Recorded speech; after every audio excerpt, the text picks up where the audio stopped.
Okay, so I think যে সবাই দেখতে পারতেছো। তো আমরা গত বেশ কয়েক লেকচার ধরে আমরা পারমুটেশন এবং কম্বিনেশন রিলেটেড যত ধরনের কনসেপ্ট আছে সবগুলোর সাথে আমরা আলোচনা করছি। এখন আমরা আমরা বলেছিলাম যে আমরা তিনটা বই সলভ করব। তো ওই তিনটা বইয়ের অ্যাকচুয়ালি টাইপ ধরে বেশ কিছু ম্যাথ সলভ করব। আমি সব ম্যাথ করাবো না, প্রথম কথা। বাট যেগুলো দেখতে একই রকম ওই সকল ম্যাথগুলো তুমি বই থেকে করে নিবা। এবং তোমাদের সুবিধার্থে কেতাবুদ্দিন স্যারের বইটা আমরা সলিউশন করছি, যেহেতু সবচেয়ে বেশি রিকোয়েস্ট আসলে এই কেতাবুদ্দিন স্যারের বইটাকে নিয়েই। তো কারণ এই যে বইটা আছে এই বইটা অ্যাকচুয়ালি বলা চলে বোর্ড স্ট্যান্ডার্ড, এবং পাশাপাশি এখান থেকে তুমি যেমন বোর্ড স্ট্যান্ডার্ড বলা চলে, তুমি তোমার কলেজের পরীক্ষা বলা এবং ভর্তি পরীক্ষার জন্য এটাকে আদর্শ বই বলা হয়। হ্যাঁ, সো ভর্তি পরীক্ষায় তুমি যদি ভালো করতে চাও অবশ্যই তোমাকে কেতাবুদ্দিন স্যারের বইটা ফুললি সলিউশন এবং ব্যাখ্যা সহ জানতে হবে যে কোন অঙ্কটা কিভাবে হচ্ছে, কেন হচ্ছে। তো আমরা এখন সেটার জন্যই আমরা কেতাবুদ্দিন স্যারের অঙ্কের পাশাপাশি নাম্বারও দিয়ে দেওয়া হচ্ছে। এই প্রথম 6 নাম্বার অঙ্ক এটা। অ্যাকচুয়ালি আমরা 5A-তে না, এখনো আমরা চ্যাপ্টার 5A এর যে কাজের কিছু অঙ্ক আছে ওখানে 6 আর 7 প্রথমে করব, এরপর আমরা সরাসরি ধাপে ধাপে চলে আসবো। ওকে, তোমাদেরকে সকল কনসেপ্টগুলো প্রথম 8টা লেকচারে দেওয়া আছে, ওগুলো দেখলে তোমরা অঙ্কগুলো খুব সহজেই বুঝতে পারবে। তো আমাদেরকে প্রথমে বলা হয়েছে 7টি সবুজ, 4টি নীল এবং 2টি লাল কাউন্টার একসাথে কত রকমের সাজানো যেতে পারে, এদের কতগুলোতে লাল কাউন্টার দুটি একত্রে থাকবে। আই হোপ যে তোমরা কোয়েশ্চেনটা বুঝতে পারছো। তো দেখো আমার কাছে কাউন্টার আছে 7টা সবুজ, হ্যাঁ, গ্রিন আছে 7টা, 4টা আছে ব্লু এবং 2টা আছে লাল। এরা একই রকম না, 7টা গ্রিন কাউন্টার দেখতে একই রকম, তার মানে এদের মধ্যকার যে বিন্যাসগুলো হবে সেগুলো আমরা কাউন্ট করতে পারবো না। আর এখানে আমাদেরকে বলা হয়েছে সাজানো। সাজানোর মানে আমরা বুঝি বিন্যাস করা, আমাদেরকে তো সিলেকশন করতে বলে না, আমাদেরকে বিন্যাস করতে বলা হয়েছে এখানে। ঠিক আছে, তো আমরা যেটা করব সেটা হচ্ছে 7 4 11, আমরা টোটাল এদেরকে সাজাতে পারবো 13 ফ্যাক্টোরিয়াল উপায়ে। কিন্তু আমাদের যেগুলো দেখতে একই রকম সেই সংখ্যাগুলো দিয়ে আমাদেরকে ভাগ করে দেওয়া লাগবে। সাপোজ আমাদের 7টা গ্রিন কাউন্টার দেখতে একই রকম, তাই 7 ফ্যাক্টোরিয়াল দিয়ে ভাগ দিব, দেন 4 ফ্যাক্টোরিয়াল দিয়ে ভাগ দিব, দেন 2 ফ্যাক্টোরিয়াল দিয়ে আমরা ভাগ দিব। এরা হচ্ছে আমাদের দেখতে একই রকম, তাই। ওকে, এরপরে আমাদেরকে বলছে কতগুলোতে লাল কাউন্টার দুটি একত্রে থাকবে। কতটিতে আমাদের লাল কাউন্টার দুটি একত্রে থাকবে আমাদের আস্ক করা হয়েছে। তো আচ্ছা, এখন আমাদেরকে বলা হয়েছে যে আমাদেরকে সেকেন্ড প্রবলেমে বলা হয়েছে যে আমাদেরকে এমনভাবে বিন্যাস করতে হবে যেখানে লাল কাউন্টার দুটো একত্রে থাকবে। তার মানে আমাদের সাপোজ লাল কাউন্টার দুটাকে প্রত্যেকটা বিন্যাসে এই পাশাপাশি থাকবে, তারা লাল কাউন্টার বলার মতো চিন্তা করলে কাউন্টারকে। তো আমরা যেভাবে সলিউশনটা করবো সেটা হচ্ছে আমরা চিন্তা করিনি লাল কাউন্টার দুটাকে আমরা একটা বিবেচনা করিনি, অর্থাৎ দুইটা লাল কাউন্টারকে আমি একটা বিবেচনা করে নিয়েছি, দুইটা লাল কাউন্টারকে আমি একটা হিসেবে বিবেচনা করে নিয়েছি। তাহলে আমাদের কি হবে এই ক্ষেত্রে? আমাদের যেটা ঘটবে সেটা হচ্ছে এই যে লাল কাউন্টার দুটো আছে এদের নিজেদের মধ্যে কি হয়ে যাবে, এদের দুজনকে আমি যদি একটা বিবেচনা করি আমার টোটাল কাউন্টারের সংখ্যা কত হয়ে যাবে? 7টা সবুজ কাউন্টার, 4টা নীল কাউন্টার এবং আমরা দুইটাকে যেটা একটা বিবেচনা করছি আমাদের একটা লাল কাউন্টার হিসেবে দেখাতে পারবো। আমরা টোটাল কাউন্টার হবে আমাদের কাছে 12টা। এই টোটাল 12টা কাউন্টার নিজেদের মধ্যে বিন্যাস করতে পারবে 12 ফ্যাক্টোরিয়াল উপায়ে। আর আমরা একে ভাগ দিব কত উপায়ে? একে আমরা ভাগ দিব 7 ফ্যাক্টোরিয়াল ডিভাইড বাই 4 ফ্যাক্টোরিয়াল উপায়। কেন? দেখো আমরা তো অ্যাকচুয়ালি লাল কাউন্টার দুটোকে একটা কাউন্টার হিসেবে বিবেচনা করেই ফেলছি অলমোস্ট। তো এরা নিজেদের মধ্যে অ্যাকচুয়ালি বিন্যাস এমনিই নাই, কারণ এরা একই সাথেই ঘুরতেছে আমাদের বিন্যাসের মধ্যে। বাট আমাদের যে গ্রিন কাউন্টার এবং যে ব্লু কাউন্টার এরা নিজেদের মধ্যে 7 ফ্যাক্টোরিয়াল এবং 4 ফ্যাক্টোরিয়াল উপায়ে বিন্যাস করতে পারবে। সো এদের যে বিন্যাসের ফলাফল সেগুলো আমাদের বিন্যাসের মধ্যে কাউন্ট করতে পারবো না, এই জন্য এদেরকে দিয়ে আমরা ভাগ করে দিব। ওকে, আমাদের সেকেন্ড প্রবলেমে বলা হয়েছে আইডেন্টিটি শব্দটির কয়টি বর্ণ, আইডেন্টিটি একটা শব্দ, হ্যাঁ, আইডেন্টিটি শব্দটির সব কয়টি বর্ণকে কত প্রকারে সাজানো যায়। আমরা ফার্স্ট প্রবলেমটা সলভ করি। আমরা আইডেন্টিটিতে টোটাল কয়টা বর্ণ আছে, আইডেন্টিটির দিকে যদি আমরা খেয়াল করি আমাদের টোটাল বর্ণ আছে এখানে 8টি। তার মধ্যে কেউ কি রিপিটেশন আছে নাকি? আমি বেসিক পড়ানোর সময় বলে দিয়েছিলাম যে রিপিটেশনগুলো আমাদের খুঁজে বের করতে হবে। সো আমরা এখানে দেখতে পারতেছি আমাদের রিপিটেশন কোথায় কোথায় আছে। দেখো তো আমাদের টি আছে 2টা, আর কেউ আই আছে 2টা, আই আছে আমাদের কাছে 2টা। এছাড়া দেখো আমাদের ডি আইডেন্টিক্যাল মানে অভিন্ন, এর মতো কেউ নাই, ই এর মতো আর কেউ নাই, আই হোপ এন এর মতো কেউ নাই, ওয়াই এর মতো কেউ নাই। তার মানে টোটাল ভিন্ন বর্ণ আছে 6টা, ভিন্ন ধরনের অ্যাকচুয়ালি 6টা বর্ণ আছে। বাট তার মধ্যে আবার টি 2টা আছে এবং আই 2টা আছে। তো কত উপায়ে আমরা সাজাতে পারবো? আমরা টোটাল সাজানো যাবে অ্যাকচুয়ালি সবগুলো বর্ণকে নিয়ে আমরা টোটাল সাজাতে পারতাম 8 ফ্যাক্টোরিয়াল উপায়ে, কিন্তু আমরা ব্যাখ্যা করছি আমাদেরকে যেগুলো কমন জিনিস সেগুলো দিয়ে ভাগ করতে হবে। তাহলে এটাকে 2 ফ্যাক্টোরিয়াল দিয়ে ভাগ করবো এবং 2 ফ্যাক্টোরিয়াল দিয়ে ভাগ করবো, কারণ টি নিজের মধ্যে বিন্যাস করতে পারবে 2 ফ্যাক্টোরিয়াল উপায়ে এবং আই নিজেদের মধ্যে বিন্যাস করতে পারবে আমার 2 ফ্যাক্টোরিয়াল উপায়ে। ওকে, এরপর আমাকে বলা হয়েছে কতগুলির প্রথমে আই এবং শেষে আই থাকবে। তার মানে দেখো জিনিসটা একটু বুঝো, আমার টোটাল 8টা স্পেস আছে, 1 2 3 4 5 6 7 8 এই 8টি স্পেসে তো আমি বর্ণগুলোকে বিভিন্নভাবে বসাবো। আমাকে বলে দিছে কতগুলোর প্রথমে আই এবং শেষে আই থাকবে। প্রথমে আই তো আমি প্রথমে একটা আইকে ফিক্সড করে দিলাম, শেষে একটা আই ফিক্সড করে দিলাম।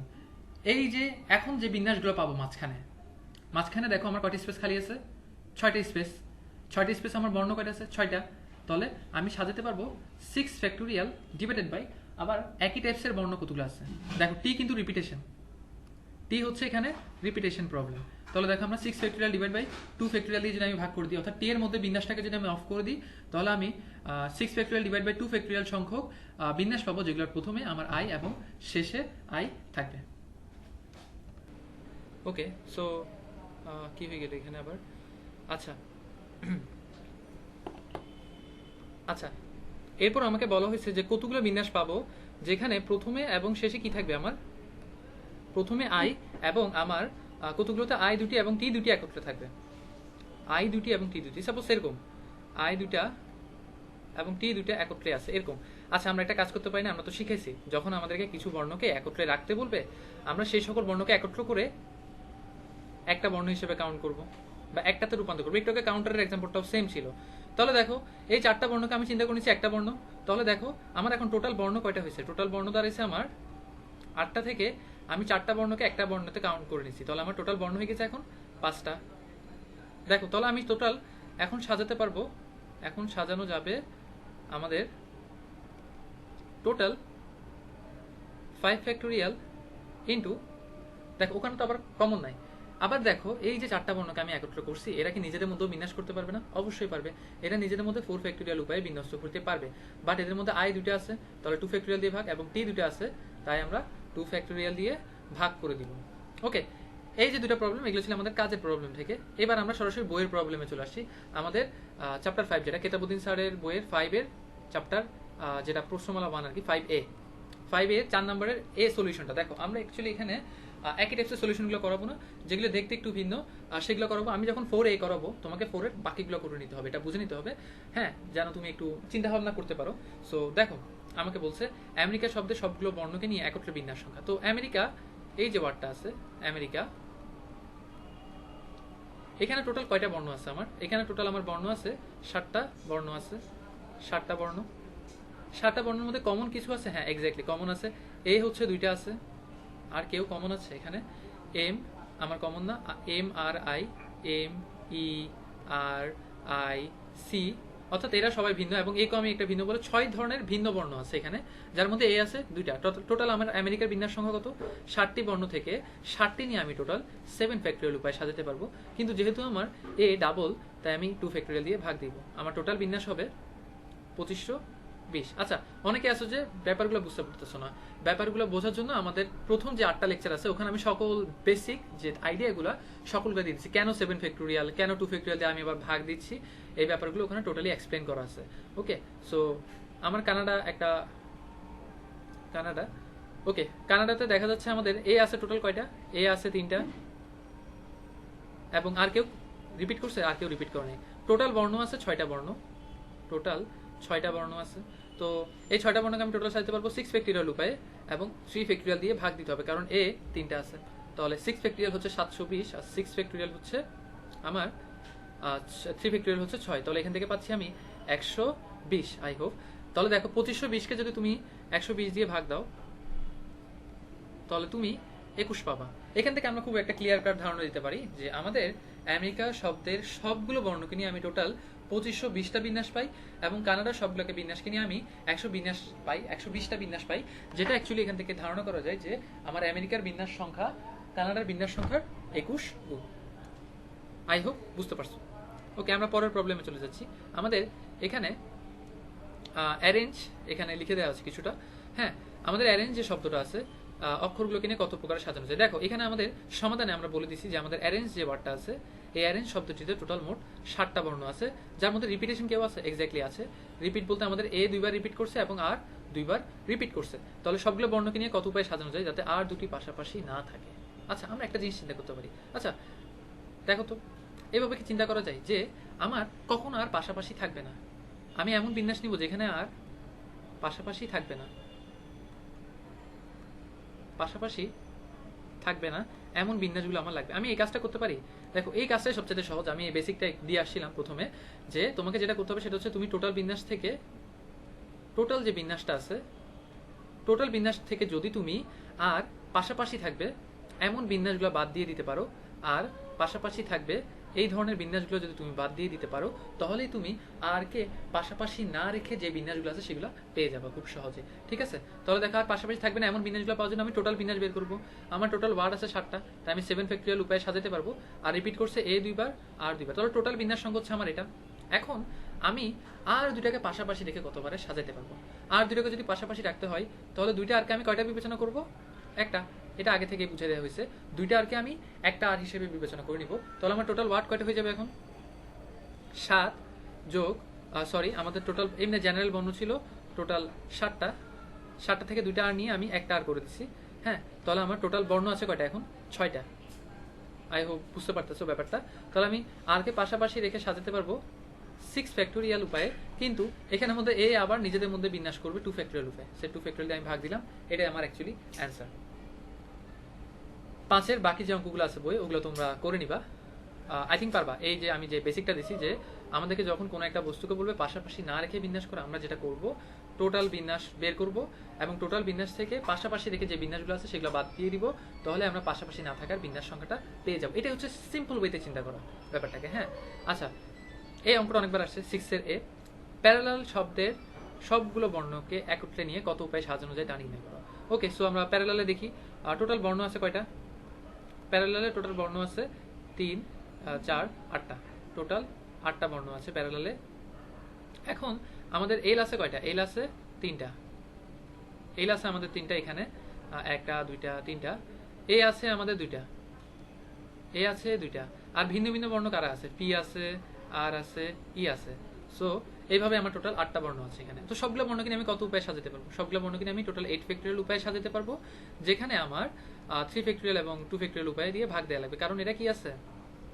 একই জিনিস। একই জিনিস থাকলে আমরা দেখেছিলাম যে ভাগ দিতে হয়। তারা নিজেদের মধ্যে অ্যাকচুয়ালি ভাগ কেন দিচ্ছি দেখো, এই আর বা এল, সাপোজ ধরো এখানে আমার কাছে 3টা এল আছে, আমি আবার একটু দেখা দিই। 3টা এল আছে, একটা হলুদ কালার, একটা লাল কালার, একটা সবুজ কালার। আচ্ছা, সাপোজ ধরো এরা এখন নিজেদের মধ্যে বিন্যাস করছে এরকম ভাবে। এই ট্রিপল এল আর এল কালারের উপর কি এদের আমি আমার এদের যে ওয়ার্ডটাকে ভিন্ন হয়ে যাবে? হবে না। তার মানে এরা যদি নিজেদের মধ্যে কোনো রূপে বিন্যাস করে, সেই বিন্যাসগুলোকে আমরা কাউন্ট করতে পারবো? অ্যাবসলিউটলি না। তাহলে আমরা যেটা করতেছি সেটা হচ্ছে এদের বিন্যাসগুলোকে দিয়ে ভাগ করে দিচ্ছি।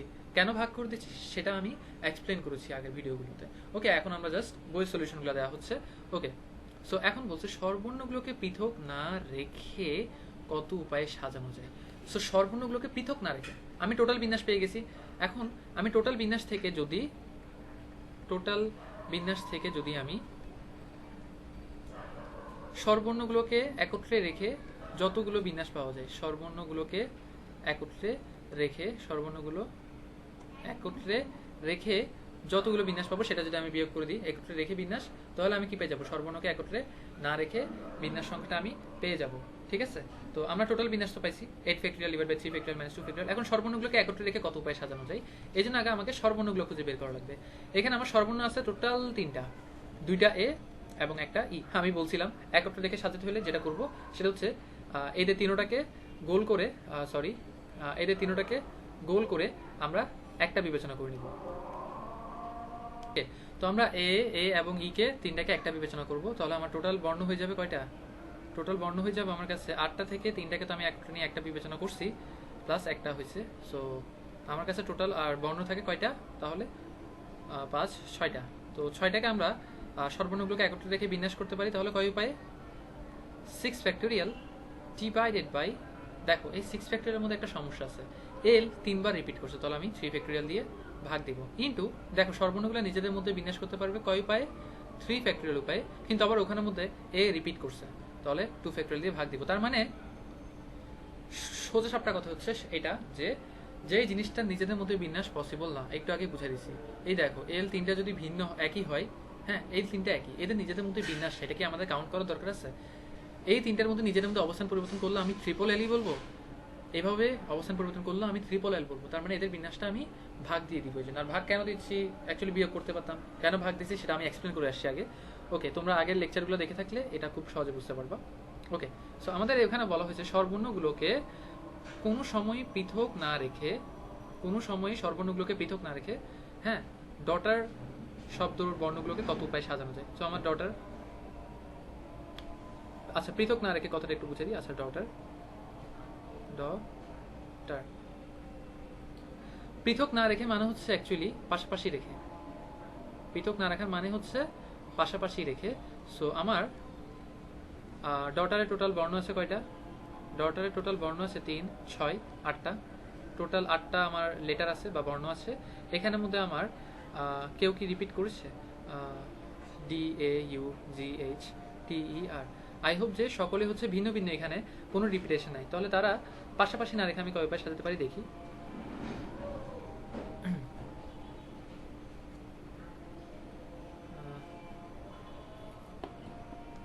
বর্ণ আছে 8টা, এখানে আমি স্বরবর্ণগুলোকে একটু খুঁজে বের করার চেষ্টা করি।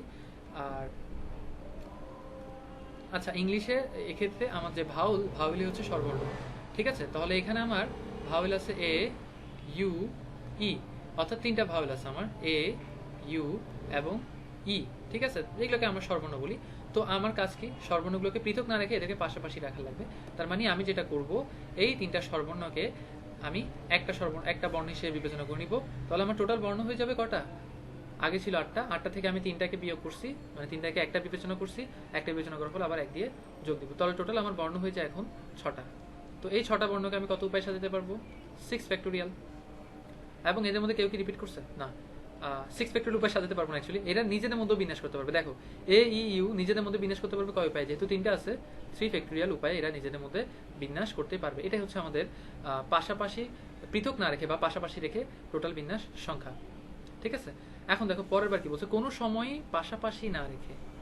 তার মানে দেখো তোমার কাছে এখন হচ্ছে টোটাল বিন্যাসটা বের করবো আগের মতোই। টোটাল বিন্যাস বের করে পাশাপাশি রেখে কত উপায় বিন্যাস সেটা বিয়োগ করে দিবা।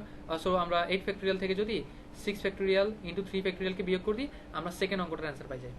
আই হোপ বুঝতে পারছো জিনিসটা। এর পরের অঙ্কটা দেখো, আমাদের কাছে টোটাল 9টা বল আছে। 9টা বলের মধ্যে আমার 7টা হচ্ছে রেড এবং 2টা হচ্ছে সাদা বা হোয়াইট। এদের উপর কোনো বিধি নিষেধ আরোপ না করে, কত উপায়ে একসাথে সাজানো যায়। তো দেখো একসাথে সাজানো যায় কত উপায়ে। সাপোজ এখানে এভাবে একসাথে আমি সাজাবো। আচ্ছা রেড বল, সাপোজ ধরো এই 3টা রেড, এরা নিজেদের মধ্যে যদি অবস্থান পরিবর্তন করে আমি কি নতুন বিন্যাস পাবো? এক্স্যাক্টলি পাবো না। তাহলে আমি এটাকে সাজাতে পারবো কোনো বিধি নিষেধ আরোপ না করে 9 ফ্যাক্টোরিয়াল উপায়ে। কিন্তু এদের মধ্যে 7টা লাল বল নিজেদের মধ্যে 7 ফ্যাক্টোরিয়াল উপায়ে বিন্যাস করবে, সেটা অ্যাকচুয়ালি কাউন্ট হবে না। এই জন্য আমরা 7 ফ্যাক্টোরিয়াল দিয়ে ভাগ দিব। এবং সাদা বলগুলো নিজেদের মধ্যে 2 ফ্যাক্টোরিয়াল উপায়ে বিন্যাস করবে, সেটা দিয়ে আমি ভাগ দিব। আমার টোটাল অ্যান্সারটা পেয়ে যাবো। ওকে, সাদা বল দুটি পাশাপাশি না রেখে কত উপায়ে, কত প্রকার একসাথে সাজানো যায়। দেখো সাদা বল দুটি পাশাপাশি না রেখে, সো এটাকে অনেকভাবে চিন্তা ভাবনা করা যায়। সো অনেকভাবে চিন্তা ভাবনা করা তোমার কাছে এখানে ওয়ে আছে। এখন তুমি চাইলে যে কোনো একটা অ্যাপ্রোচ চুজ করতে পারো এখান থেকে, সেটা করতে পারো। সেটা যেটা হচ্ছে আমরা টোটাল বিন্যাস পাই গেছি। এবার আমি যেটা করতে পারি, সাদা বল দুটাকে একসাথে রাখবো। দুইটা সাদা বলকে আমি কয়টা বিবেচনা করব? 2টা সাদা বলকে আমি একটা বিবেচনা করব। তো একটা বিবেচনা করলে আমরা কত উপায়ে সাজাতে পারি? আমরা টোটাল বল হয়ে যায় কয়টা? 9টা থেকে 2টাকে বিয়োগ দিয়ে একটা বানাইছি। তাহলে আমাদের টোটাল বল হয়ে যায় এখন 8টা। তাহলে আমি 8টা বলকে সাজাতে পারবো 8 ফ্যাক্টোরিয়াল উপায়ে, যার মধ্যে আমার 7 ফ্যাক্টোরিয়াল দিয়ে ভাগ দেওয়া লাগবে। কারণ লাল বলগুলো কি আছে এখানে, আমার লাল বলগুলো নিজেদের মধ্যে 7 ফ্যাক্টোরিয়াল উপায়ে বিন্যাস করতে পারবো। ওকে, আই হোপ বুঝতে পারছো ব্যাপারটা কিভাবে সলভ করা হয়েছে। সো টোটাল আমরা এখানে 8টা ওয়ে পাবো, যে উপায়ে আমরা একসাথে বলগুলোকে সাজাতে পারবো। ওকে, সো এবার দেখো স্বরবর্ণগুলির স্থান পরিবর্তন না করে, এই যে দেখো এই জিনিসটা খুবই ইম্পর্টেন্ট। আচ্ছা স্বরবর্ণগুলির স্থান পরিবর্তন না করতে বলতে কি, দেখো আমাদের এখানে স্বরবর্ণ আছে কোন কোন জায়গায়। এই 2 নাম্বার পজিশনে একটা স্বরবর্ণ আছে ই, হ্যাঁ 5 নাম্বার পজিশনে আরেকটা স্বরবর্ণ আছে ইউ। এরপর দেখো 7 নাম্বার পজিশনে আরেকটা স্বরবর্ণ আছে এ, 9 নাম্বার পজিশনে একটা স্বরবর্ণ আছে আই, 10 নাম্বার পজিশনে আরেকটা স্বরবর্ণ আছে ও। তার মানে স্বরবর্ণগুলোর অবস্থান পরিবর্তন না করে বলতে বোঝানো হচ্ছে স্বরবর্ণ যে যেখানে আছে তার অবস্থানটা ফিক্স। যেমন ই 2 নাম্বার ঘরে আছে, এ এখানে ফিক্সড, এখান থেকে আমি আর লড়াবোই না। ইউ 5 নাম্বার ঘরে আছে, এ ফিক্সড। ঠিক একইভাবে এ, আই, ও এরা প্রত্যেকে নিজের ঘরে ফিক্সড থাকবে। তার মানে পরিবর্তন হতে পারবে কি বাকি ওয়ার্ডগুলা, মানে বাকি লেটারগুলো। বাকি লেটার কারা আছে? একটা, দুইটা, তিনটা, চারটা, পাঁচটা, ছয়টা। তার মানে দেখো বাকি আর 6টা বর্ণ আছে যেগুলো অ্যাকচুয়ালি ব্যঞ্জন বর্ণ। তার মধ্যে আবার দেখো টি আছে 2টা, তার মধ্যে টি আছে 2টা। ঠিক আছে, তাহলে এরা নিজেদের মধ্যে বিন্যাস করতে পারবে। সো সেই ক্ষেত্রে আমরা বিন্যাস করতে পারবো 6 ফ্যাক্টোরিয়াল ডিভাইড বাই 2 ফ্যাক্টোরিয়াল উপায়ে বিন্যাস করতে পারবো। এই ব্যাপারটা একটু বুঝো। আমাকে কোশ্চেনে জানতে চাইছে কত উপায়ে আমি পুনর্বিন্যাস করতে পারবো। এই যে কথাটা পুনর্বিন্যাস, কথাটা মানে হচ্ছে পারমুটেশন নিজে একটা বিন্যাস না, দেখো তো একে আমি আর ইনক্লুড করতে পারবো না। অর্থাৎ এই পারমুটেশন ছাড়া আমি আরো নতুন কত উপায়ে পুনর্বিন্যাস করতে পারবো। কিন্তু যখন আমি বিন্যাস করছি অ্যাকচুয়ালি এই যে 6 ফ্যাক্টোরিয়াল ডিভাইড বাই 2 ফ্যাক্টোরিয়াল, এখানে আমার টোটাল অ্যান্সার আসছে অ্যাকচুয়ালি 360। হ্যাঁ, এই 360-এর মধ্যে অ্যাকচুয়ালি আমার কি হবে না, পারমুটেশনটাও কাউন্ট হয়ে আসে না। তাহলে আমার পুনর্বিন্যাস করতে পারবো আমি কয় উপায়ে? জাস্ট 360 -1 উপায়ে। -1টা কোন জায়গা থেকে আসছে? -1টা হচ্ছে পারমুটেশন নিজে একটা বিন্যাস, সেটাকে আমি কাউন্ট করতে পারবো না। এটা ছাড়া আমি টোটাল 359 উপায়ে আমার বিন্যাসটাকে সলিউশন করতে পারবো। আই হোপ যে বুঝতে পারছো।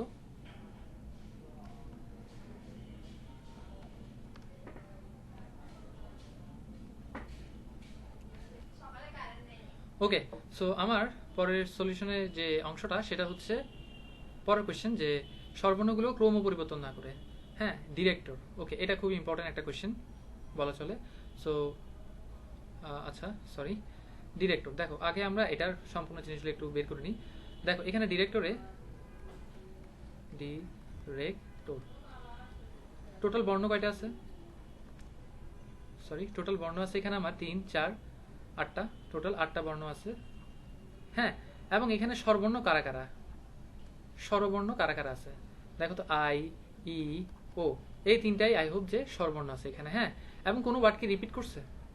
কোনো ওয়ার্ড রিপিট করে নাই। এই কোশ্চেনটা খুবই ইম্পর্টেন্ট। যদি তুমি এই কোশ্চেনটা বুঝতে পারো, এই সলিউশনটা বুঝতে পারো, আই হোপ যে এই ধরনের যতগুলো কোশ্চেন আছে সবগুলো করতে পারবা। সো আই, ই, ও, তোমার কাছে এখানে টোটাল 3টা স্বরবর্ণ আছে। দেখো ক্রম পরিবর্তন না করে, স্বরবর্ণরা ক্রম পরিবর্তন করে নেই। ক্রম পরিবর্তন না করার মানেটা হচ্ছে আই, দেখো এখানে ডিরেক্টরে প্রথমে কি আছে? প্রথমে আছে আই, তারপর ই, তারপর সি। এটাই হচ্ছে এদের ক্রম। অর্থাৎ ক্রমতে আমার প্রথমে আছে আই, দ্বিতীয়তে আছে ই, তৃতীয়তে আছে সি। এখন দেখো যদি আমি যত উপায়ে বিন্যাস করি না কেন, সাপোজ আমি একটা বিন্যাস লিখতেছি D R I E C T O R, director শব্দগুলোর সবগুলো বর্ণকে নিয়ে এটা একটা বিন্যাস। কিন্তু এই বিন্যাসও দেখো আমার প্রথমে আই আসছে, তারপর ই আসছে, তারপর ও আসছে। দেখো এই যে ক্রমটা, অর্থাৎ স্বরবর্ণরা নিজেদের মধ্যে যে ক্রমটা আছে সেটাকে এখানে ঠিক রাখছে। যদি তারা এই ক্রমটাকে ঠিক রাখতে পারে, এইভাবেই ঠিক রেখে টোটাল কত উপায়ে পুনরায় সাজানো যায়। পুনরায় সাজানো যায় মানে হচ্ছে পুনর্বিন্যাস। হ্যাঁ, অর্থাৎ বিন্যাস বের করবো, দেন বিন্যাস থেকে আমি একটা চয়েস আমার বাদ দিয়ে দিব, আমি পুনরায় কত উপায়ে সাজানো যায় বা পুনর্বিন্যাস সেটা পেয়ে যাব। তো দেখো এখানে আমার টোটাল আমি তাহলে কি করতে পারি। আচ্ছা, এখানে একটা জিনিস বুঝতে চাই না, স্বরবর্ণ ব্যঞ্জনবর্ণ সকলে তো বিন্যাস করতেছে, যদি আমি এই 3জনের মধ্যে বিন্যাসটাকে অফ করে দিতে পারি, অর্থাৎ আমি এদের মধ্যে বিন্যাস করবো না, জাস্ট স্বরবর্ণের বিন্যাস, স্বরবর্ণের বিন্যাস নিজেদের মধ্যে বিন্যাসটা বন্ধ করে দিব। অর্থাৎ ক্রম অপরিবর্তিত রাখার একটাই ওয়ে, সেটা হচ্ছে স্বরবর্ণের স্বরবর্ণের নিজেদের, স্বরবর্ণের নিজেদের মধ্যকার বিন্যাস অফ করে দিব। তাহলে কি হবে, আমার স্বরবর্ণ বিন্যাস তারা করতে পারবে, তারা ব্যঞ্জন বর্ণের সাথে স্থান পরিবর্তন করছে, যাই করছে করুক, কিন্তু এদের নিজেদের মধ্যে যে বিন্যাস কয় উপায়ে করতে পারবে? 3টা স্বরবর্ণ নিজেদের মধ্যে 3 ফ্যাক্টোরিয়াল উপায়ে বিন্যাস করতে পারবে। এই 3 ফ্যাক্টোরিয়াল উপায়ে যে বিন্যাসটা, সেটা যদি আমি অফ করে দিতে পারি, তাহলে কি হবে, আমার এরা নতুন কোনো ক্রম নিজেদের মধ্যে পরিবর্তন করতে পারবে না। সুতরাং ক্রম পরিবর্তন না করে কত উপায়ে পুনরায় সাজানো যায়, সেটা হচ্ছে ক্রম পরিবর্তন না করে। ঠিক আছে, সো 8টা বর্ণ আছে, 8টা বর্ণ নিজেদের মধ্যে টোটাল 8 ফ্যাক্টোরিয়াল উপায়ে বিন্যাস করতে পারবে। এর মাঝখানে আমরা স্বরবর্ণের নিজেদের মধ্যে যে 3 ফ্যাক্টোরিয়াল উপায় আছে, 3 ফ্যাক্টোরিয়াল উপায়ে বিন্যাসটা বন্ধ করে দিলাম। আবার এখানে যেটা করতে হবে সেটা হচ্ছে যে, আচ্ছা এখানে আই হোপ যে একটা জিনিস বাদ গেছে, সেটা হচ্ছে দেখো আমাদের এখানে আর 2টা আছে, আমরা এই জিনিসটা কাউন্ট করিনি। সো আর আছে 2টা, সো আমরা 2 ফ্যাক্টোরিয়াল দিয়ে ভাগ দিয়ে দিব। অর্থাৎ দেখো 3 ফ্যাক্টোরিয়াল দিয়ে ভাগ দেওয়ার মূল কথা হচ্ছে এটাই, যে এটাই মেন। 3 ফ্যাক্টোরিয়াল দিয়ে আমি কেন ভাগ দিচ্ছি, আমি যেটা করছি সেটা হচ্ছে আই, ই, ও, এদের 3টাকে আমি একটা ক্রম চিন্তা করে নিছি। এই ক্রমটা আমি কোনোভাবে চেঞ্জ হতে দিতে পারবো না। অর্থাৎ আমি যতগুলাই বিন্যাস করব সেখানে আমার আই প্রথমে আসবে, ই তারপরে ও আসবে। এটা আনার জন্য তাদের নিজেদের মধ্যে যদি আমি বিন্যাসটা অফ করে দিতে পারি তাহলে কি হবে, আমার 3 ফ্যাক্টরিয়াল উপায় যদি আমি বিন্যাস দিয়ে ভাগটাতে দিয়ে দিতে পারি নিজেদের মধ্যে, তাহলে কি পাবো, আমি টোটাল বিন্যাসটা পেয়ে যাব। কিন্তু আমাকে এখানে বলছে পুনরায় কত উপায়ে সাজানো যায় ভাই, বা পুনরায় সাজানো যায় বা পুনর্বিন্যাস, তাহলে আমি -1 করে দিলে আমি টোটাল অ্যান্সারটা পেয়ে যাবো। আই হোপ যে বুঝতে পারছো ব্যাপারটা।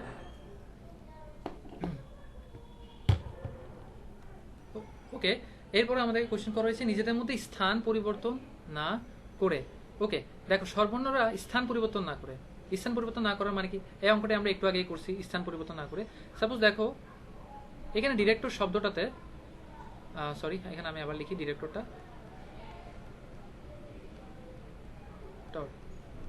ডিরেক্টরের সর্বর্ণ কোথায় আছে দেখো, এখানে সর্বর্ণ একটা আছে দ্বিতীয় অবস্থানে, আরেকটা সর্বর্ণ আছে পঞ্চম অবস্থানে, আরেকটা সর্বর্ণ আছে ও, যেটা আছে আমাদের অষ্টম অবস্থানে। এরা যদি নিজেদের স্থান পরিবর্তন না করে, মানে কি স্থান পরিবর্তন না করে মানে হচ্ছে, স্থান পরিবর্তন না করে মানে হচ্ছে যে সর্বর্ণরা ওখানেই ফিক্সড, তার মানে সর্বর্ণরা পরিবর্তন হইতে পারবে না। পরিবর্তন হবে কারা, ব্যঞ্জন বর্ণরা। তাহলে স্থান পরিবর্তন না করে, সর্বর্ণের স্থান পরিবর্তন না করে আমি কত উপায় সাজাতে পারবো, ব্যাপারটা একটু বুঝো। মানে হচ্ছে যে আই জায়গায় ফিক্সড, ই এর জায়গায় ফিক্সড, ও জায়গায় ফিক্সড। স্থান পরিবর্তন করতে পারবে কি, ডি আর সি টি আর। তাহলে এরা নিজেদের মধ্যে স্থান পরিবর্তন, সর্বর্ণ স্থান পরিবর্তন না করলে কত উপায়ে আমি পুনর্বিন্যাস করতে পারবো, সেটা হচ্ছে আমার 5 ফ্যাক্টরিয়াল ডিভাইডেড বাই 2 ফ্যাক্টরিয়াল উপায়। অর্থাৎ যে আমরা 5 ফ্যাক্টরিয়াল ডিভাইড বাই 2 ফ্যাক্টরিয়াল উপায়ে এদেরকে সাজাতে পারবো। ওকে,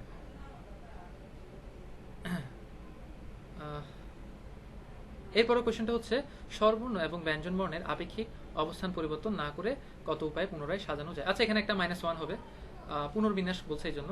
আচ্ছা, আপেক্ষিক অবস্থান বলতে কি বুঝি, দেখো আমাদের এই যে ডিরেক্টরে ডি কি একটা ব্যঞ্জন বর্ণ, ভ দিয়ে আমি ব্যঞ্জন বর্ণকে বোঝাচ্ছি, তারপর আই কি একটা স্বরবর্ণ, এটাকে দ্বন্দ্ব স দিয়ে বোঝাচ্ছি, এরপর আর একটা ব্যঞ্জন বর্ণ ভ, এরপর একটা স্বরবর্ণ, এরপর একটা ব্যঞ্জন বর্ণ, এরপর আরেকটা ব্যঞ্জন বর্ণ, এরপর স্বরবর্ণ, এরপর ব্যঞ্জন বর্ণ। দেখো এখানে আপেক্ষিক অবস্থান বলতে বোঝা যাচ্ছে যে আমাদের সবসময় এরকম ভাবে বিন্যাস হতে হবে। অর্থাৎ আমি যদি একটা নতুন বিন্যাস বানাই সেটা এরকম দেখতে হতে হবে, যে সেটাকে যেন আমি যদি দেখি যেন সেটা প্রথমে একটা ব্যঞ্জন বর্ণ থাকবে, তারপর একটা স্বরবর্ণ, তারপর একটা ব্যঞ্জন বর্ণ, তারপর একটা স্বরবর্ণ, তারপর একটা ব্যঞ্জন বর্ণ, আবার ব্যঞ্জন বর্ণ, তারপর একটা স্বরবর্ণ, আরেকটা ব্যঞ্জন বর্ণ। তার মানে প্রত্যেকটা বিন্যাসে আমার এই যে অবস্থানটা, অর্থাৎ স্বরবর্ণের যে সেকেন্ড অবস্থানটা ধরে রাখবে, স্বরবর্ণ যে ফোর্থ অবস্থানটা ধরে রাখছে সেটাও ধরে রাখবে, ফোর্থ না ফিফথ, সরি এটা ফোর্থ অবস্থান ছিল, এবং স্বরবর্ণ এখানে যে তার এইট না, তাহলে এটা সেভেন্থ অবস্থান আছে, এটা ধরে রাখবে। অর্থাৎ তারা নিজেদের মধ্যে কোন রূপে বিন্যাস করবে।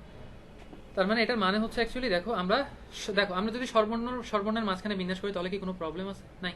কারণ দেখো সাপোজ আমার প্রথমে এখানে কি ছিল, আই ছিল, ই ছিল, তারপর ও ছিল। আমি যদি এখানে ও দিই, এখানে আই দিই, এখানে ই দিই, অর্থাৎ স্বরবর্ণের অবস্থানে স্বরবর্ণগুলোকে পরিবর্তন করছি, তাহলে কি আপেক্ষিক অবস্থানের কোনো পরিবর্তন হবে না। কারণ স্বরবর্ণের জায়গায় স্বরবর্ণই আছে, ব্যঞ্জন বর্ণের জায়গায় আমি ব্যঞ্জন বর্ণগুলোকে বিন্যাস করে আরেকটা ব্যঞ্জন বর্ণ এনে বসাতে পারবো, সেক্ষেত্রে আমার তেমন কোনো প্রবলেম হবে না। তার মানে আমি স্বরবর্ণগুলোকে নিজেদের মধ্যে বিন্যাস করতে পারবো 3 ফ্যাক্টরিয়াল উপায়ে, এবং ব্যঞ্জন বর্ণগুলোকে নিজেদের মধ্যে বিন্যাস করতে পারবো 5 ফ্যাক্টরিয়াল বাই 2 ফ্যাক্টরিয়াল উপায়ে। আর যেহেতু পুনরায় বিন্যাস করতে হবে তাহলে আমি 1টা বিয়োগ করে দিলাম। সো এটাই হচ্ছে আমার অ্যান্সার। সো এই অঙ্কটা খুবই ইম্পর্টেন্ট, অর্থাৎ আমাকে জিনিসগুলো আমরা হয়তো বুঝতে পারছি জিনিসটা, যে স্বরবর্ণের ক্রম পরিবর্তন না করে, অবস্থান পরিবর্তন না করে, এবং স্বরবর্ণ এবং ব্যঞ্জন বর্ণের আপেক্ষিক অবস্থান পরিবর্তন না করা বলতে কি বোঝায়। ওকে, সো মিলেনিয়াম, এই যে মিলেনিয়াম এই শব্দের সব কয়টি বর্ণকে নিয়ে কত উপায়ে সাজানো যায়। দেখো মিলেনিয়ামে টোটাল কয়টা বর্ণ আছে, মিলেনিয়ামে টোটাল বর্ণ আছে আমার 4, 7, 10টা বর্ণ আছে আমার। তো এখানে এল কয়টা আছে, আই হোপ যে এল আমার 2টা আছে। এম কয়টা আছে, এম আমার 2টা আছে। আমার এনও আই থিঙ্ক যে 2টা আছে, এনও 2টা আছে, আর আইও 2টা আছে, আর সবাই দুইবার করে আছে মোটামুটি। আর এক্সট্রা বর্ণ আছে ই আর ইউ, এরা একবার করে আছে ই আর ইউ। ওকে, সো সব বর্ণকে নিয়ে কত উপায় সাজানো যায়, একদম easy, 10 factorial divided by 2 factorial 2 factorial 2 factorial 2 factorial, এত উপায়ে টোটালি আমরা সাজাইতে পারবো। তাদের কতগুলোতে প্রথমে এবং শেষে এম থাকবে। এই অঙ্কটা একটু আগে আমরা করে আসছি। আমাদের মাঝখানে 8টা পজিশন আছে আরো, হ্যাঁ এখানে আরো 8টা পজিশন আছে। এটাই হচ্ছে আমার প্রথম পজিশনটা, এবং এটাই হচ্ছে আমার শেষ পজিশন। তো আমাকে বলছে কতগুলোতে প্রথম এবং শেষে এম থাকবে। আচ্ছা, তাহলে আমি এখানে এম ফিক্সড করে দিই, আর আমার বাকি বর্ণ আছে কয়টা, 8টা। সো 8টা বর্ণকে এখানে সাজাতে পারবো আমি 8 ফ্যাক্টরিয়াল উপায়ে। কিন্তু কিছু সরি এখানে না দিয়ে নিচে দিই, আমি 8টা বর্ণকে এই আটটা বর্ণকে আটটা জায়গায় বসাতে পারবো 8 ফ্যাক্টরিয়াল উপায়। কিন্তু এদের মধ্যে দেখো রিপিট করবে কে কে, এল দুইবার রিপিট করবে তাই 2 ফ্যাক্টরিয়াল দিয়ে ভাগ, এন দুইবার রিপিট করবে 2 ফ্যাক্টরিয়াল দিয়ে ভাগ, আই দুইবার রিপিট করবে 2 ফ্যাক্টরিয়াল দিয়ে ভাগ। এম এর জন্য 2টা ফ্যাক্টরিয়াল দিয়ে ভাগ দেওয়া লাগবে না, কারণ আমি এম কে অলমোস্ট ফিক্স করে দিচ্ছি। এম একটা প্রথম অবস্থানে আছে, একটা শেষ অবস্থানে বিদ্যমান। ওকে, আচ্ছা এরপর বলা হয়েছে ডটার শব্দের বর্ণগুলোকে মোট কত রকমের সাজানো যায় এবং কতগুলো ডি দ্বারা শুরু হবে, কতগুলোর প্রথমে ডি এবং শেষে আর থাকবে। সো ডটারে যাই, ডটারে আমার টোটাল বর্ণ আছে কয়টা, 4টা 8টা। সো ডটারের ক্ষেত্রে আমার টোটাল বর্ণ আছে 8টা, ডটারে আমার টোটাল বর্ণ আছে 8টা। সবগুলো বর্ণকে মোট কত রকমের সাজানো যায়? আচ্ছা কেউ কি রিপিট করতেছে এখানে? আমাদের ডি ভিন্ন, এ ভিন্ন, ইউও ভিন্ন, জিও ভিন্ন, এইচও ভিন্ন, টিও ভিন্ন, ইও ভিন্ন, আর ভিন্ন, হ্যাঁ সবগুলো হচ্ছে ভিন্ন ভিন্ন বর্ণ। সো কত উপায়ে সাজাতে পারবা? 8 ফ্যাক্টরিয়াল। কতগুলো ডি দ্বারা শুরু হবে? সিম্পল, এখানে আমি প্রথম পজিশন যেটা আছে, প্রথম পজিশনে আমি ডি কে ফিক্স করে দিলাম। হ্যাঁ, ডি কে ফিক্স করে দিলাম প্রথম অবস্থানে, তাহলে বাকি 7টা অবস্থান তো আমার চেঞ্জ হতে পারবে যে কোনো কিছু দ্বারা, কারণ বাকি 7টা অবস্থান তুমি যেভাবে চেঞ্জ করো না কেন তোমার ডি প্রথমেই থাকতেছে, তাহলে বাকি 7টাকে তুমি 7 ফ্যাক্টরিয়াল উপায়ে বসাতে পারবা। তো তোমার অ্যান্সার হচ্ছে কতগুলো ডি দ্বারা শুরু হবে? 7 ফ্যাক্টরিয়াল উপায়ে যতগুলো তুমি বিন্যাস পাবা সবগুলাই ডি দিয়ে শুরু হবে। কতগুলোর প্রথমে সে ডি এবং শেষে আর থাকবে? তো আমি টোটাল যেহেতু 8টা বর্ণ, প্রথম অবস্থান শেষ অবস্থান রাখলাম এবং মাঝখানে বাকি 6টা অবস্থান রাখলাম। তো প্রথম অবস্থানে আমি ডি কে ফিক্স করে দিলাম, আর শেষে আর কে শেষে ফিক্স করে দিলাম, শেষে আর কে ফিক্স করে দিলাম। তার মানে বাকি 6টা অবস্থানে আমার 6টা বর্ণ কত উপায়ে বুঝতে পারবে? 6 ফ্যাক্টরিয়াল। তার মানে এটা হচ্ছে আমার অ্যান্সার পরের। সো এটা বরিশাল বোর্ডে 2003 সালে আসছিল। ওকে, আমরা এর পরের কোশ্চেন। আচ্ছা এরপরে আমাদের তেমন কোনো কোশ্চেন নাই। এখন আমরা একটা স্পেসিফিক প্রবলেম দেখার চেষ্টা করব যে এটা অ্যাকচুয়ালি সেন্স ক্রিয়েট করে নাকি। দেখো তো,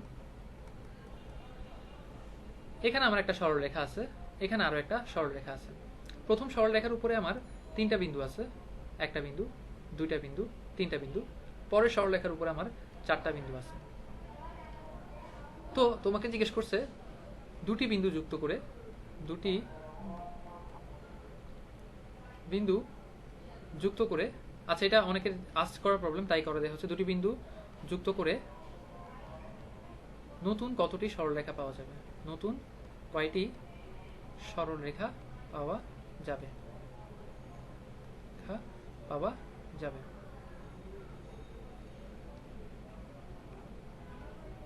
দেখো যেটা করতে হবে, একটা জিনিস চিন্তা করো যে তুমি একই সরলরেখার উপর যে বিন্দুগুলো আছে সেই বিন্দুগুলোকে যোগ করলেও কিন্তু সরলরেখা পাচ্ছ। এই যে সরলরেখা পাচ্ছ কিন্তু, হ্যাঁ এই যে এই বিন্দুগুলোকে যুক্ত করলেও তুমি সরলরেখা পাচ্ছ। বাট আমাকে এখানে বলে দিচ্ছে নতুন কয়টি সরলরেখা পাবো। তার মানে তুমি একই রেখার উপর যে বিন্দুগুলো আছে, সাপোজ এই দুটো বিন্দুকে যুক্ত করলাম, একটা সরলরেখা পাইছি, কিন্তু এই সরলরেখা আর লাল সরলরেখাটা একই, এই সবুজ সরলরেখা লাল সরলরেখাটা একই। এটা কি নতুন সরলরেখা হয়েছে আমার? না। তাহলে আমি নতুন সরলরেখা পাইতে হলে কি করতে হবে? এই যে একটা সরলরেখার একটা বিন্দু এবং আরেকটা সরলরেখার আরেকটা বিন্দুকে তোমার যোগ করতে হবে। যোগ করলে তুমি একটা নতুন সরলরেখা পাবা। আবার এই বিন্দুর সাথে এই বিন্দু যোগ করলে আরেকটা সরলরেখা পাবা। তার মানে আমার কাজ কি? আমার একটা পয়েন্ট অবশ্যই, একটা পয়েন্ট থাকতে হবে এখান থেকে, একটা পয়েন্ট এখান থেকে থাকতে হবে, আর একটা পয়েন্ট তোমার এখান থেকে থাকতে হবে। তো টোটাল আমার প্রথম রেখায় কয়টা পয়েন্ট আছে? 3টা। 3টা থেকে 3C1 উপায়ে যে কোনো একটা পয়েন্ট নির্বাচন করবা। এরপর পরের রেখায়, পরের এই যে সরলরেখা সেখানে কয়টা বিন্দু আছে? 4টা। সেখান থেকে 4C1 উপায়ে আরেকটা বিন্দু চিন্তা করবা। তো এদের মধ্যে গুণ, কারণ আমি এভাবে বলি কথাটা যে আমি প্রথম সরলরেখা থেকে একটি বিন্দু এবং দ্বিতীয় সরলরেখা থেকে আরেকটা বিন্দু চিহ্নিত করলাম এবং এদেরকে যোগ করলাম, এবং হওয়ার কারণে আমাদের গুণ হয়েছে। সো 3C1 এর মান হচ্ছে 3, 4C1 এর মান হচ্ছে 4। সো টোটাল আমরা 12 উপায়ে সমাধান করতে পারবো। সো এখানের মোরাল অফ দ্য স্টোরি যেটা, সেটা হচ্ছে, আচ্ছা এই অঙ্কটা তো শেষ। আমরা এখন কেতাব স্যারের বই সলভ করতেছি। কেতাব স্যারের বইটা সলভ করা হচ্ছে। তো এই যে সলিউশন, এই সলিউশনটা আমরা যেভাবে দিচ্ছি সেটা হচ্ছে যে আমরা অ্যাকচুয়ালি বইয়ের টাইপ ভিত্তিক সলিউশন বলতে গেলে টাইপও না বলা চলে, অধিকাংশ ম্যাথেরই সলিউশন করে দিচ্ছি। কিভাবে? সাপোজ তোমার বইয়ের যে 5 নম্বর অংশটা, সেখানে 3টা ম্যাথ আছে, 1 2 3। হ্যাঁ 1 2 3 তিনটা ম্যাথ একেবারেই সেম সিস্টেম, জাস্ট এদের মধ্যে ওয়ার্ডটা চেঞ্জ হয়ে গেছে। হ্যাঁ, তো আমি যেটা করতেছি সেটা হচ্ছে 1 করতেছি, কোনো কোনো ক্ষেত্রে 2ও করে দিচ্ছি, তোমাকে 3টে একটু বাসায় ট্রাই করার জন্য রাখতেছি। সো আমরা এভাবে কেতাব এবং এসইউ এবং অক্ষরপত্র এই 3টা বইয়ের ইনশাল্লাহ ম্যাথগুলো সলভ করবো। আর এর আগে আমাদের, তোমাকে যদি অঙ্কগুলো বুঝতে হয় ভালোভাবে যে কীভাবে আমরা সলভ করতেছি, এর আগে আমাদের আরও 8টা লেকচার আছে, আরও 8টা লেকচার, সেগুলো দেখে আসতে হবে। তাহলে তোমরা খুব সহজে তোমাদের সকল প্রিপারেশন, এইচএসসি বলো, অ্যাডমিশন বলো, এইচএসসি, তোমরা যদি এগুলো করতে পারো, এই 8টা লেকচার দেখতে পারো এবং আমাদের বইয়ের সম্পূর্ণ সমাধান দেখতে পারো, এইচএসসি অ্যাডমিশন থেকে শুরু করে তোমাদের সকল ধরনের প্রবলেম সলভ হয়ে যাবে। এবং সবচেয়ে বড় কথা হচ্ছে তো যে তোমরা এই প্ল্যাটফর্মে থেকেই 3টা বইয়ের সলিউশন পাচ্ছ, ঠিক আছে? সো আমরা আশা করি যে ইনশাল্লাহ বাকি ইয়াগুলো তোমরা পাবো। তোমরা চাইলে এই কোর্সটাকে এনরোল করতে পারো, তো তোমাদেরকে যেটা করতে হবে এনরোল করার জন্য সেটা হচ্ছে আমাদের গ্রুপে একটু খোঁজ খবর রাখতে হবে। আমাদের গ্রুপ এবং পেজ, পাশাপাশি আমাদের চ্যানেলে, ইউটিউব চ্যানেলে যদি তোমরা খোঁজ খবর রাখো একটু, তাহলে হচ্ছে যে তোমরা আমাদের কোর্সগুলো এনরোল করতে পারবা। এনরোল করলে সেখান থেকে সকল ভিডিও দেখার সুযোগ পাবা। আই থিঙ্ক যে আজকে এতটুকুই। আমরা নেক্সট দিন কেতাবুদ্দিনের পঞ্চম যে চ্যাপ্টারটা আছে, এটার যে প্রথম অংশটা, সেটা ইনশাল্লাহ শেষ করতে পারবো। নেক্সট দিন আমরা সমাবেশের চ্যাপ্টারটা ধরে ওটাকে সলভ করে ফেললে আমাদের মোটামুটি বলা চলে যে আমাদের বিন্যাস সমাবেশ চ্যাপ্টারটা একটা আমরা ভালো এন্ডিং দিতে পারবো। ওকে, আই হোপ যে তোমরা সকলে ভালো থাকবা, সুস্থ থাকবা। আল্লাহ হাফেজ।